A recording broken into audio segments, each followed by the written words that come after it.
Hello, my name is Benjamin Hart. I'm an American attorney and the Managing Director of Integrity Legal here in Bangkok, Thailand. As the title of this video suggests, we're discussing which line to use, how to use, if you will, which line to use, whatever, however you want to look at this, how to travel through an immigration checkpoint when traveling into the United States on a K-3, CR-1, or IR-1 visa. So we're talking about the marriage-based visas here. This is for the spouse of a United States citizen.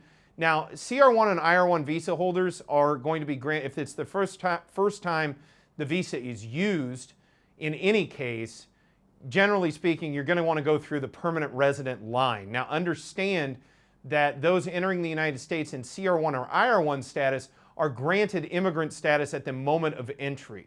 So the moment they are stamped in the United States, they either become conditional or unconditional lawful permanent residents of the United States. Generally speaking, sometime after admission to the United States, a green card will be mailed out, usually within 6 to 8 weeks of arrival.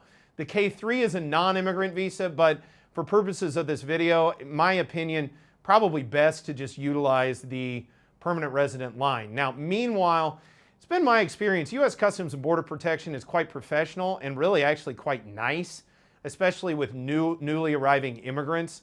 And where people get confused, they're very helpful. They'll just say, okay, go over to that line, wait in that line, you'll be processed in.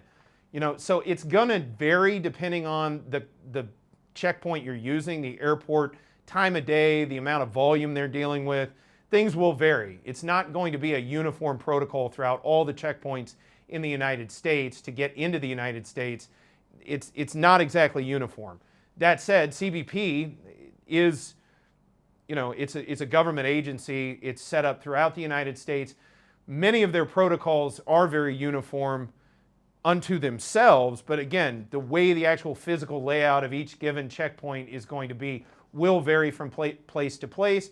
And for this reason, the protocols associated with being admitted into the United States will differ somewhat. But the general rule of thumb when bringing an immigrant or even a non-immigrant K-3 spouse into the United States, where there is a lawful permanent resident line, that generally speaking is the best line to go through to enter the USA.